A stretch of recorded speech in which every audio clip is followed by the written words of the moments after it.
Cannabis Common Sense, the show that tells the truth about marijuana and the politics behind its prohibition.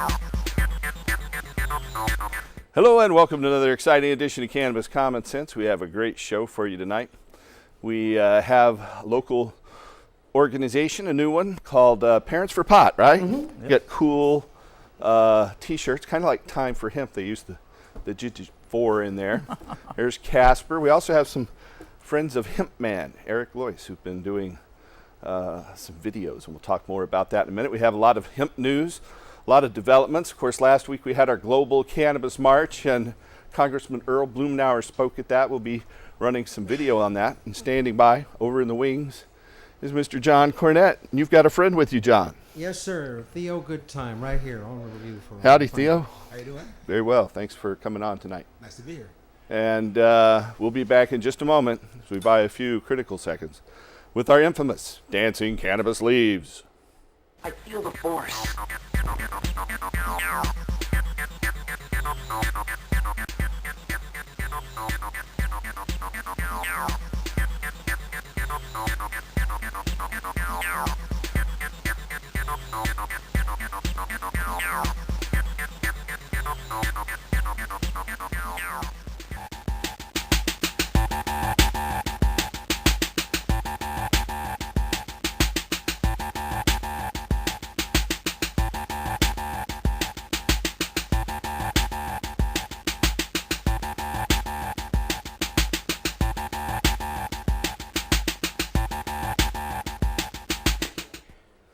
All right, right here in River City, Portland, Oregon.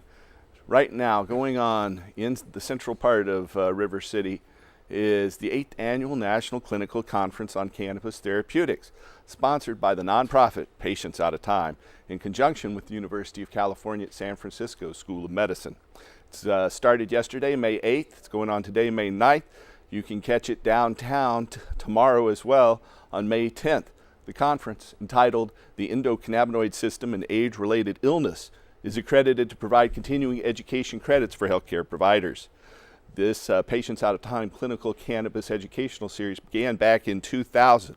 Through its conferences and ongoing educational initiatives, Patients Out of Time has led the way in the field of medical cannabis education, helping patients and medical professionals understand why marijuana use continues to be a viable medical option for multiple conditions and diseases. So the conference is being held at the Portland University Place Hotel and the Natural College of Natural Medicine. You can see more out there on the internet. Then we had all these global cannabis marches. It was a real honor to have Congressman Earl Blumenauer as the keynote speaker here in Portland.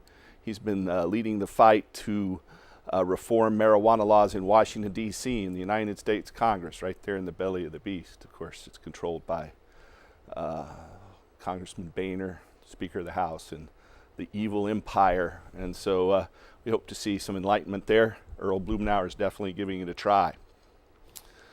We'll have some more videos of the Global Cannabis March soon. There was actually 200,000 people out in the street in Buenos Aires, Argentina, and it took place in over 300 cities all around the world.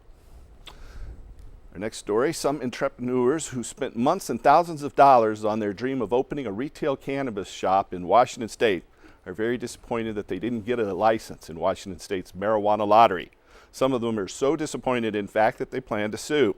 Ryan Kunkel and Joel Byrne, owners of Have a Heart chain of medical cannabis dispensaries with 7 locations in the Puget Sound area, applied for recreational marijuana retail licenses in Seattle, Ocean Shores, Snohomish County, according to a report from Valerie Bauman at Puget Sound Business Journal. The men have said they invested more than $250,000 already in their effort to open recreational marijuana stores. Kunkel and Berman plan to file a lawsuit against Washington's Liquor Control Board this week. They're unhappy with the method the LCB used for its license lottery. They argue the board allowed people to game the system by applying multiple times for the same location, effectively giving themselves more chances to win a license. They're also unhappy about the Liquor Control Board of Washington State that they had changed the rules several times in midstream during the process. While the Washington Liquor Control Board initially had told applicants they had to secure a lease, it later said that wouldn't be necessary. After, of course, many applicants spent thousands of dollars on a lease. The Washington Liquor Control changed its rule to specify applicants only need to have a location in mind and a non-binding note from a landlord. Of course, in Oregon, there's been something similar with a lot of folks spending a lot of money and effort in leasing property and building security on setting up dispensaries, only to find that their communities have banned their activities on a municipal or county level. And so we'll talk more about that in upcoming shows. In the UK, the London School of Economics releases a report calling for experimentation. Eliminating drug use is not possible, and prohibition leads to mass incarceration, human rights abuses, and degradation of fundamental rights, corruption, and violence. That's the conclusion reached by the new report signed by 5 Nobel-winning economists: Reagan's Secretary of State George Shultz, British Deputy Prime Minister Nick Clegg, former European Union Foreign Policy Advisor Javier Solana, and other international luminaries. The report, Ending the Drug Wars, published by the London School of Economics, recommends shifting resources from law enforcement to harm reduction and treatment, and hopes to pressure the United Nations to allow countries to develop their own policies of regulation as controlled, as alternatives to prohibition. The editor of the report, LSE International Drug Policy Project Coordinator John Collins, calls for the decriminalization of all drugs. Major Neil Franklin, the executive director of Law Enforcement Against Prohibition, said, quote, "The list of people agreeing that drug abuse is a public health problem keeps getting longer and more prestigious. Does any thinking person still believe that the drug war is working?" End quote, said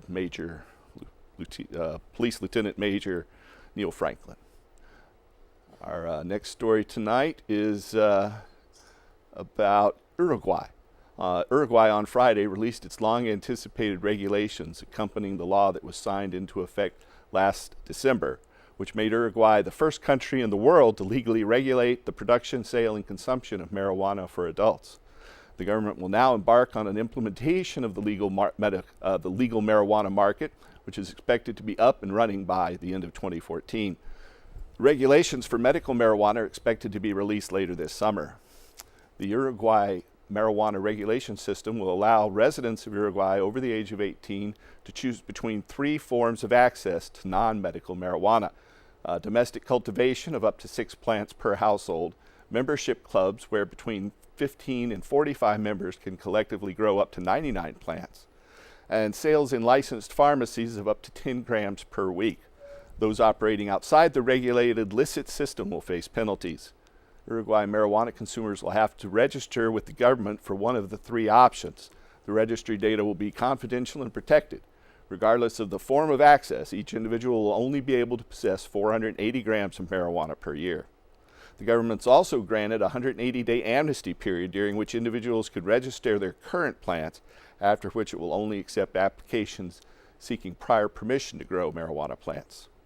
Under Uruguay's new laws, all forms of advertising and promotion of use are prohibited, as is smoking in closed public spaces, in the workplace, and in health establishments, schools, and sports institutions.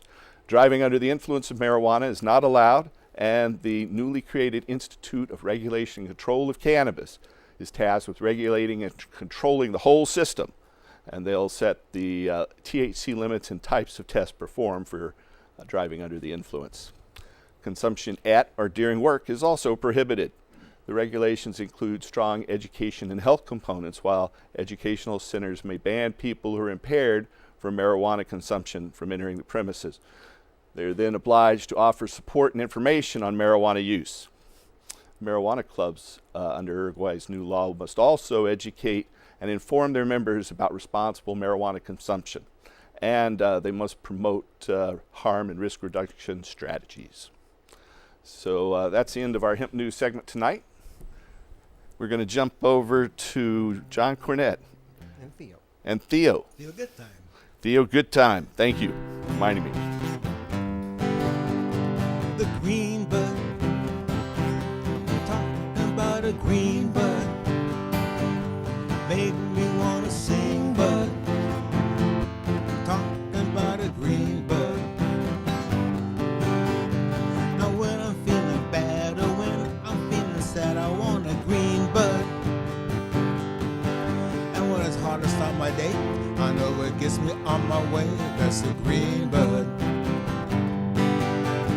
And when I'm feeling sick, I know what does the trick. I want a green bud. When I'm feeling uptight, I know it makes things right. I want a green bud. I want a green bud. Talking about a green bud. Make me wanna sing, bud. Talking about a green bud. You hear the story of Mother Earth sending her love with a green bud. The best medicine by far, and the organ run your car. That's a green bud. Now everybody knows you make food, rope, and clothes with a green bud. And I ain't gonna lie, I think it also gets you high. That's a green bud. The green bud. Talking about a green bud. Makes me wanna sing, bud. Talking about a green bud. I have it in the morning, night, and the noon. That's a green bud. In fact, I had a couple hits while I was writing this tune. That's a green bud. And you make candy, food, and rope, clothes, and even soap from a green bud. You smoke on the tops, but not around the cops. That's a green bud. The green bud. Talking about a green bud. Makes me wanna sing, bud. Talking about a green bud. But just one more time with the green bud. Talking about a green bud. Makes me wanna sing, bud. Talking about a green bud.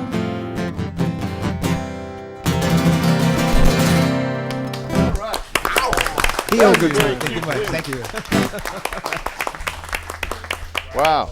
Thank you. Dio, good time. Very good. And John Cornett. Well, we got a whole parcel of people here. This isn't the most guests we've ever had, but it's pretty darn close. So you are working on some medical marijuana documentaries. You want to talk about those for just a moment? Yeah, absolutely. And your name again? Lindsay Ward. Sorry. Okay. I'm a director and producer of a film called Science of Weed. And we're actually in Portland right now because we're filming at Patients Out of Time conference, which you just mentioned. Right. A lot of the most prestigious academics and medical researchers are in Portland at the moment speaking about the medicinal applications of cannabis. Sure. So we're just here to interview them, and we're also traveling all over the United States and Europe interviewing top researchers just about the actual proven effects of cannabis, pros and cons. But I'm sure, as most of you know, it's so far from everyone we've interviewed, the overwhelming majority of proven research out there are benefits. Most of the cons have to do with being convicted. Then you're a con, and they put you in jail. That's the biggest danger, I think. Absolutely. They can make you cough a lot if you smoke excessively. Yeah, that's one of the major side effects of smoked cannabis is cough and sputum, Right. So that's the big scary thing, I guess you could say, a lot of people are looking out for. But also there are some things, short-term memory loss and just different cognitive functions that people are interested in knowing about. But the idea here is to educate, to give people real information so they can make the best decisions for themselves, their families, their loved ones. There's a lot of people suffering out there. We have all kinds of disease epidemic in our country and also throughout the world that people can get real relief from cannabis. And also, some doctors have been talking to us about treatment of disease. Have you done a previous video on cannabis? Want to tell our audience about that? Yeah, sure. I did a film 4.5 years ago called Medicinal Cannabis and Its Impact on Human Health, in which we just interviewed a few, top researchers: Donald Tashkin, Donald Abrams, David Behrman. All three of those are very highly respected researchers. So I kind of took the approach of only interviewing doctors, you know, people who had done the research, conservative types, most of them who've done it for this research for the federal government. And they were actually trying to prove that, you know, cannabis causes cancer, cannabis causes, you know, smoking it gives you lung cancer, gives you emphysema. Tashkin had been publishing articles and paid by the National Institute of Drug Abuse, NIDA, to do just those sorts of studies, and he expected a negative outcome only to find just the opposite. Yeah. So is your... I'm on film as part of his study too back in 1991. So is your video available out on the internet? Yeah, it's at marijuanamovie.org. Marijuanamovie.com. Yeah, it's out there. Did you for bring free, any of so those you can clips come. for us to run tonight? Well, we can run them off the internet, but no, I didn't. Well, we'll talk about that in a minute. Yeah. We also have over here our friends here in Portland with a new organization. Who's going to pipe up here? I can. Go right ahead. This is Anna Diaz. Yeah, I am one of the executive directors for a new organization called Parents for Pot, and we are striving to be a resource for parents so that they can feel comfortable gaining information about cannabis as we move towards legalization. We realized that as more and more states allowed medical access to cannabis, that parents were having a hard time finding a resource that gave true information without the scare tactics of DARE and other failed supposed drug information that's out there. So we decided that there were a group of us that decided that it was time to start something new, and we already have 17 state chapters, which the Oregon chapter, I'm proud to say, is rocking it the most. You introduce your compatriots there, Yes, Anna? this is Barney Murnan. He is one of the Oregon chapter coordinators, and Jay Searles, the other Oregon chapter coordinator also. And they've both been wanting to get active in the movement, and when this opportunity came up and we decided to start having state chapters, I contacted them and was thrilled that they decided they wanted to jump on board. Their first big event was the Global Cannabis March. It was great having you down last there. Saturday, yeah, and I thought we had a good showing. Don't you? You guys know, think? mentioning the Global Cannabis March just seems like the perfect segue into this next film clip that we have. We have a little 3-minute video that our compatriot Frank Mahoney with FM Images has put together, and we're going to run that video. We'll be back in just a moment. Just like we come in peace, loved ones, we gon' march through downtown in peace. We're fighting for a peaceful movement, right? We want to thank y'all for coming out, supporting the Global Cannabis March, all the Oregon initiatives. Get out there and rock the damn phone. It's Mac and Devin, it's Marcus Second. We thank you very much for Fata.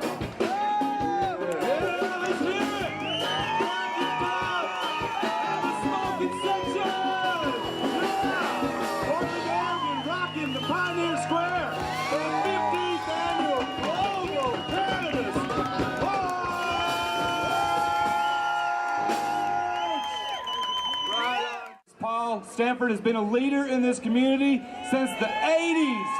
He has been pushing for your freedom, for my freedom, for years and years, and continues. And I can't thank Paul Stanford enough and the Cannabis Foundation. Turn it up, Paul. Thank you, Scott. First of all, I want to say thank you to all you folks for coming out here today, showing unity for cannabis, freedom. You know, we've been working to legalize cannabis for some years. We came pretty close about 1.5 years ago. But it looks right now like at least 1 and maybe 3 initiatives are going to qualify for a vote. I urge you to sign all of the petitions and vote in favor of all of those. You know, I say it often, but you know, marijuana, hemp, cannabis is the oldest and most productive crop. All archaeologists agree that cannabis was there at the founding of agriculture at least 12,000 years ago, and maybe 25,000 years ago. It's the most productive crop.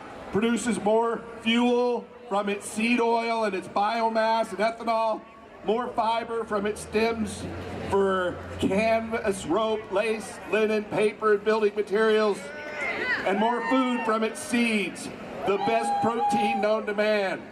So to take the oldest, and most productive crop, and to prohibit that one is evil. And we're here to protest that, to restore hemp to its rightful place in our economy. So I want to thank all of you for coming out to this slightly drizzly day. Hopefully it won't drizzle too bad. But if you look right up there, where that Mark Emery sign is being held, that's the starting point of the march. So we're going to start when we come back. Congressman Earl Blumenauer will be here to give our keynote speech and a number of other speakers and music for a few hours this afternoon. Again, I want to thank you all for coming. Line up for the march and help us restore hemp. Okay, got to thank Frank and his team for putting that together. You know, we are taking your calls about ending adult marijuana prohibition, restoring industrial hemp, and helping medical marijuana patients. If you have a question or comment, give us a call at 503-288-4442. That's 503-288-4442. I think we have a caller standing by. Welcome to the show, caller. Hey, howdy. Howdy. Well, see, I'd like to say, I think John's got a hit on his hand. He just needs to get That's some a great bass and song, drums isn't it? Get down 94.7. I never heard that. I he's think, got was that himself a Theo's national tune? hit. I think that was Theo Good Times tune. Good night. Yeah, that's Theo's tune. Theo does. Same with him. Get well polished. I think he's got himself a hit. Two, I think it's a shame that the local news didn't give us any coverage on the march, especially since we had a national. You know, they did. They did. It was covered on most of the channels. I saw it on Channel 6. I think all the TV stations in Portland covered it, really. But it didn't cover it heavily. I mean, if you don't see those newscasts, then you miss it. You know, they didn't run it on every newscast. They changed the makeup of their news segment, usually for each different news broadcast that they have.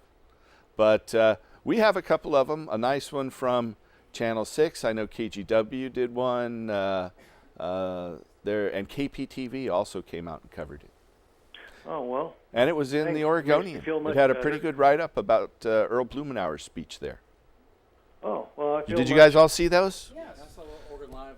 Yeah, on Oregon Live, which is I still call it the Oregonian, even though they've shrunk their newspaper down. And I think our newspaper is almost bigger and better than the Oregonian now. You know, we have our hemp news. It's still printed on wood, paper, pulp. We hope to switch it to hemp fiber soon. Yeah, but any other questions, sir? Yes, sir. I'm reassured that it was covered. Sorry I missed it. It's also, just wanted to mention that apparently anybody can get themselves a couple of the petition signature sheets for the Oregon Cannabis Amendment and the Oregon Cannabis Tax Act. And that's true. If they need I'm glad a you mentioned full copy of the correct text, it's right there in the middle of the hemp news. That's right. We printed 20,000 newspapers with each a signature sheet on each, you know. There they are. You can get 10 signatures, or at least one your own. And if you don't want to go out and get the newspaper, you can print it online. If you have a printer hooked up to your computer, just print it on white paper, sign that thing, and mail it in to us or bring it into our office. You can pick them up at our office as well at 2712 Northeast Sandy Boulevard. Thanks for perfect opportunity for that. Thank you. And I'm planning on hanging out at Max stations. Don't know where else are good, legitimate targets. Those are great places. Anyway, thank you. Get a lot of people going by there. Thank you. Thanks. Party on. If you want to get hooked up with our volunteer efforts, you can come on down to our office there at 2712 Northeast Sandy Boulevard. Give us a call and we'll mail it to you. If it's another way, is 503-235-4606. We're down to about 8 weeks to go right now. So now is the time. And we're let's moving remind forward. people that if you're out of state, we know how much you support Paul and the movement, and this program is seen in so many different markets. If you cannot be here to help raise signatures in person, you can always cut a check and mail it, right, Paul? And donate?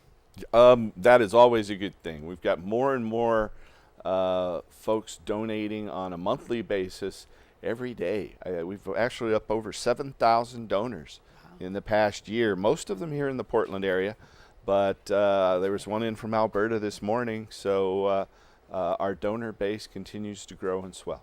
And if you're out there and you're looking for a job, we are hiring petitioners. Just give us a call at 503-235-4606. We'll be happy to get you started. We're looking for people. Of course, we can't pay a fortune, but now is the season, so just give us a call.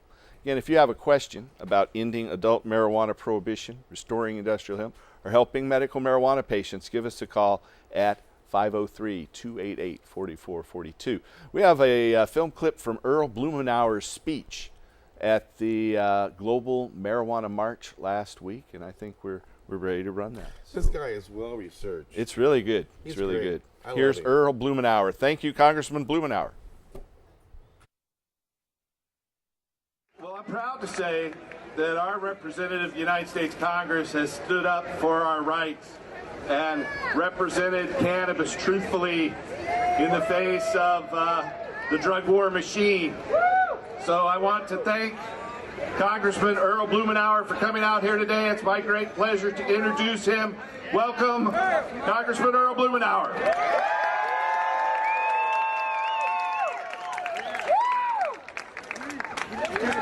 Thank you very much. I appreciate the opportunity to spend a few minutes with you this afternoon. Oregon has led in innovation nationally. We protected our beaches, the bottle bill, land use. 40 years ago, Oregon was the first state to decriminalize marijuana. And I was an impressionable young legislator, actually voted on that legislation. And there was another debate that occurred during that session. It was led by a conservative Republican pig farmer from Hermiston, Oregon, a remarkable gentleman named Stafford Hansel, who had a distinguished career as a long-term state legislator. He was active in administration. He helped protect the land use system.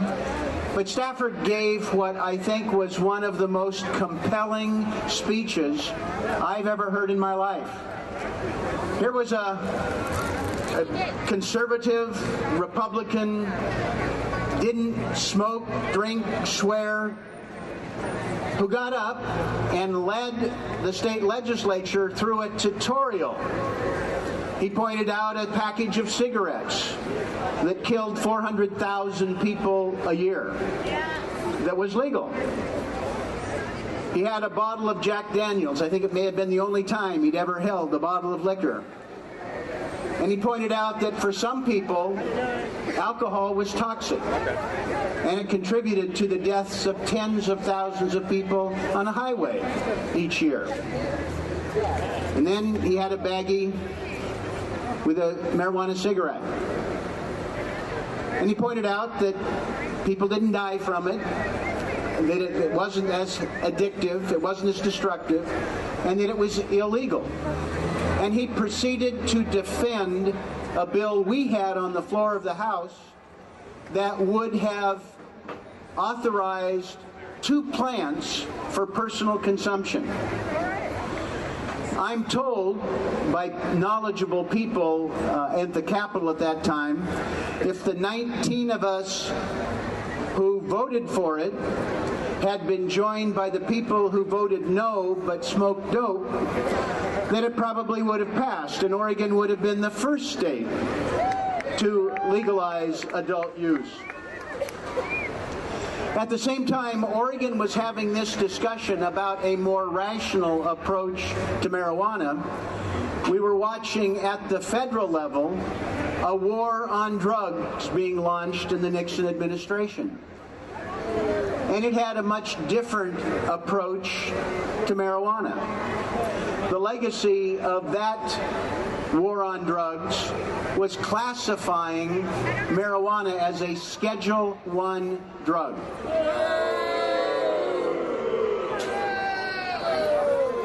The consequences of that are legion. First and foremost, as you know, classifying marijuana as being as dangerous as heroin or LSD is simply false. It's false. Telling people that it is more dangerous than cocaine or methamphetamines, Schedule II, the meth epidemic that is destroying rural and small-town communities, suggests we've got our priorities upside down. It also suggests to me part of a need to reappraise what can only be described as a failed war on drugs. We're spending $25 billion a year. We are arresting 750,000 people a year for something that most Americans now think should be legal. And there are, as you're well aware, some of the most egregious racial disparities targeting young African American men greater than any other sector of the population, even though their use is no greater, maybe even a little less, than white young men. And there are people doing time now as a result of the consequences of this act. We've been involved in Congress in an effort to help rationalize our drug treatment, drug approaches. Part of it is to make sure that the federal government is not interfering in medical marijuana. Part of the lie in federal statute as a category with Schedule I narcotic, it has no medicinal therapeutic value. Not true. And luckily, voters starting in California in 1996 as the first state, followed by Oregon in the next election. We now have 21 states and the District of Columbia representing over 106 million Americans who have access that's legal under state law to medical marijuana. A million Americans now are legally authorized to have access, and I have heard countless stories about the difference that it has made in their lives. Part of what we're doing in Congress, and I will tell you, I'm encouraged because we now have 13 pieces of legislation, most of it bipartisan, to try and bring some sense into this upside-down world that is marijuana regulation in the United States. We have legislation and bipartisan support to stop the lunacy of making legal marijuana businesses be all cash enterprises. What's the logic here? If you care about money laundering, if you care about tax evasion, or just burglary, forcing perfectly legal enterprises to pay their taxes with a shopping bag full of $20 bills, doesn't make any sense at all. Or because of a quirk in the tax law, forcing them to pay 2 and 3 times higher tax rates, again for perfectly legal businesses, is wrong. But I will tell you, some of you are familiar with a conservative Republican tax advocate, Grover Norquist. Grover was with me at a press conference for my bill to allow legal marijuana businesses to deduct their business expenses. That's how far we're coming. That's how far we're coming. Wednesday, on the floor of the House, I had an amendment that would have allowed our veterans to be able to talk to their VA doctors about marijuana.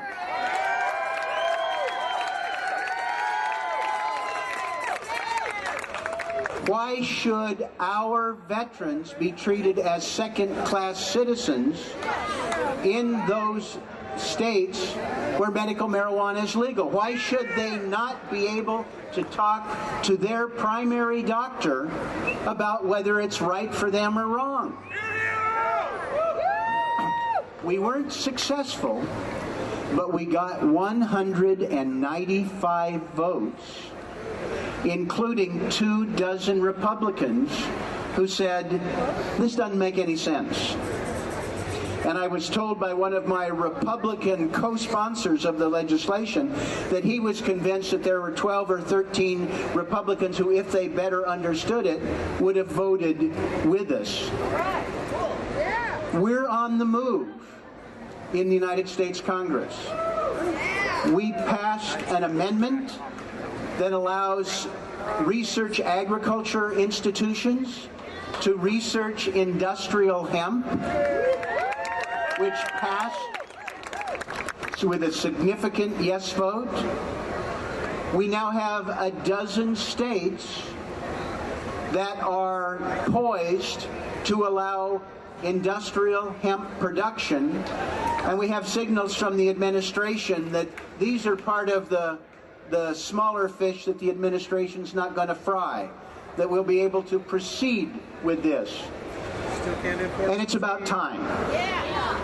Some of you have been involved with trying to promote not just the use of legal hemp products, which of course they are, and they're sustainable and they're beneficial. It's just that Oregon farmers and ranchers can't grow it. Kentucky tobacco farmers can't grow it. It's got to be imported from outside the United States. But we're turning the corner on that. We have to do a better job, I think, of breaking the stranglehold of this pernicious classification that prevents research into marijuana. Excuse me. Up on the Hill, I met with neurologists, people who are dealing with problems of our children. They talked about those with violent epilepsy.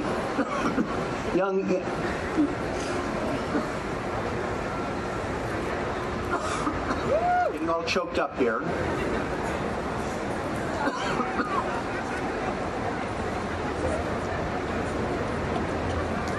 These parents are willing to move their families to be able to have access to medical marijuana that will prevent these violent seizures. But the scientists cannot get marijuana to study what works and why. That's an outrage.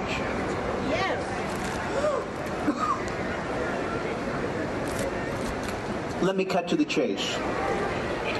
Oregon was a leader 40 years ago in decriminalization. Oregon has a chance to be the explosion that breaks the dam on marijuana policy nationally. It's great what we have in Washington and Colorado. It's great that we've got 21 states in the District of Columbia with medical marijuana, but we're just on the cusp right now of changing national policy once and for all. It'll be great in Alaska if this summer they legalize adult use. But Alaska is sort of up there and out there. I don't think the land of the midnight sun and Sarah Palin is going to start a national trend. It's great that medical marijuana is on the ballot in Florida this year. 700,000 signatures. But given the Florida Constitution, it'll require a 60% less yes vote to pass, and that's questionable. Here in Oregon, we have an opportunity to cast a ballot for a rational marijuana policy that will be followed across the country. It'll open the floodgates in California in 2016, and we can get down to business. We can tax it, regulate it, keep it out of the hands of the kids, and stop interfering with people's lives.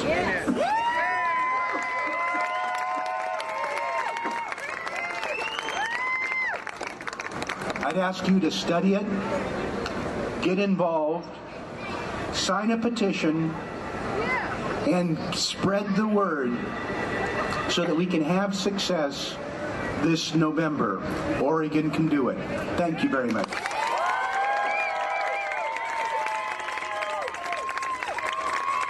Congressman Blumenauer, everyone. Oh my goodness. It feels so good. What an Oregon. All right, that's Congressman Earl Blumenauer with his entire speech there. He had been sick and bedridden the day before, but he rested up and he came out. You could see he was still a little sick, but he made the effort to come out in not the best of weather. It wasn't terrible, but we want to thank Congressman Earl Blumenauer for his leadership on this issue. And so I know you folks had something to do. You were there that day, and you had some things you wanted to say about your organization as well. Yeah, well, the Parents for Pot organization, we're just getting started, but basically, as we were talking during the video, is that I personally am a little bit upset by watching these families and with children that we've been seeing with my own two eyes, getting healed with this medicine, and having that information restricted, and having no studies being done, and the state of affairs as they are with the hostages in legalized states and stuff like that. So we're working to organize with other groups in Oregon and to combine our efforts to really push to make a difference.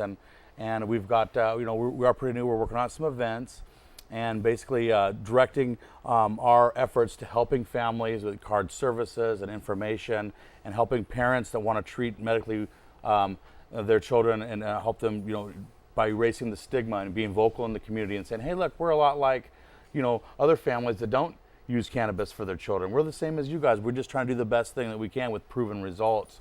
And there's a lot of parents out there that are asking, but we're also working to, like I said, organize those efforts and combine with these great organizations that are already here, so we can all work together for the common goal of legalizing marijuana and ending prohibition.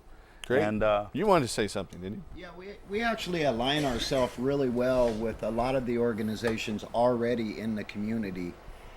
We do believe in ending prohibition one family at a time. Prohibition is destroying our families, and we want to end it. Well, thank you.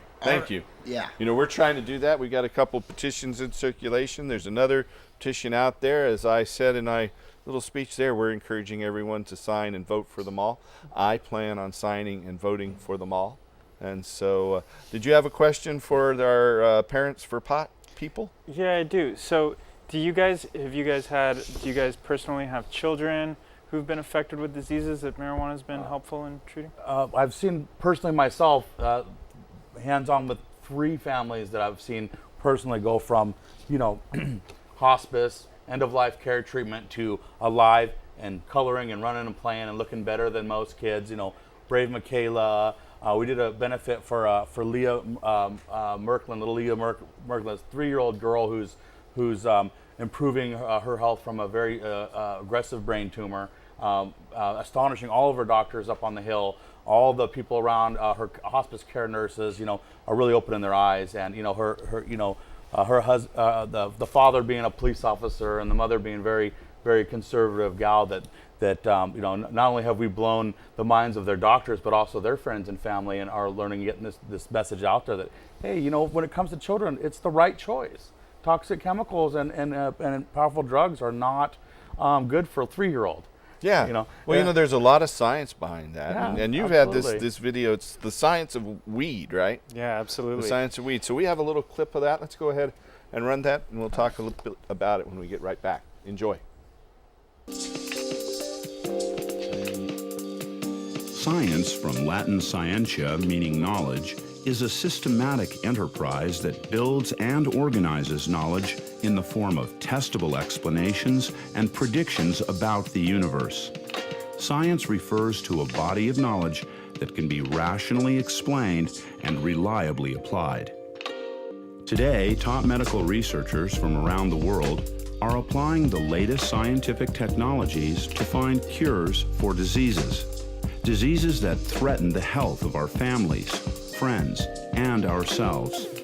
Among the most controversial and powerful of these medicines being studied is cannabis. Even though its use in medicine and research have been tremendously held back by its prohibition, science is defining more clearly that this plant could change the face of disease on this planet. It is now scientifically proven to have treatment value as an analgesic, an anti-epileptic, muscle relaxant, anxiolytic, antidepressant, anti-nauseant, anti-proliferative, digestive stimulant, and sleep aid. It's possible that without cannabis being wrongly made illegal over 70 years ago, we would have already developed ways to cure many life-threatening diseases with its use. In 2011, we created a medical marijuana documentary featuring 3 prominent researchers in California and just a few studies showing how cannabis has been used medicinally. Our film quickly spread all over the world, being viewed in over 170 countries and was translated into 6 languages. The circulation of this video was in the 2 years leading up to the enactment of medical marijuana programs in 5 states and the precedent-setting legalization in Colorado and Washington. Films like this have the power to help change, not just minds, but the law of the land. Our goal is to make a new film highlighting these studies and to synthesize findings from over 22 top researchers around the globe and make the most comprehensive medical documentary ever made about cannabis. This film will not only educate the public about a medicine that could save their lives or the lives of someone they love, it will act as a tipping point to move the world beyond propaganda and into an age of fact-based medicine. But in order to make this dream possible, we need your help. We must raise $150,000 to cover the costs of travel, filming, editing, and distribution. Right now, in this moment, you have the power to bring a film of purpose into the public eye that can revolutionize healthcare. With a simple click of a mouse, you can make a stand for truth and demand that science informs the future of our medicine. Please donate, like, share this video.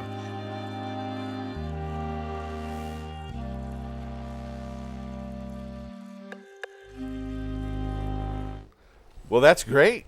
That was very good, Lindsay. Thank you very much. So you put this on to Indiegogo, and what happened? Well, it had been up for about 5 hours, and we got all of the funding, the entire $150,000. You got $150,000 worth of funding. Yeah. To produce this in 5 hours. Yeah, to Indiegogo. So that kind of, put us into production immediately, and this was a little over a month ago. Yeah. So that's why we're here. We also were in Colorado during the Cannabis Cup and the 420 rally, and filming with doctors out there, filming at Grows. Now we're out here in Oregon. We're filming with doctors up and down the west coast of the United States, and next month we're off to Europe. All right. What are you going to do in Europe? So Europe, we have the International Cannabinoid Research Society. That is gathering. The big, heavy-duty pharmaceutical company conference. That it's really all the major pharmaceutical companies are players in that. Yeah, and just so happens, a handful of doctors on our list will all be there presenting. So we're just going to kind of take them, hopefully just And who are some of those, just to drop names?